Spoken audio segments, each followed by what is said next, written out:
কেউ কিছু জানতে পারছি।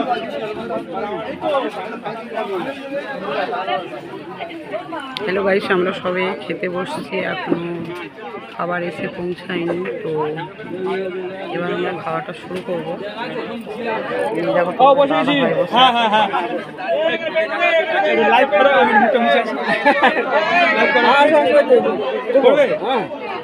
আমাদের মাল সব শেষ, যা অবশিষ্ট রয়েছে আমরা এই দিয়ে ম্যানেজ করে নেব।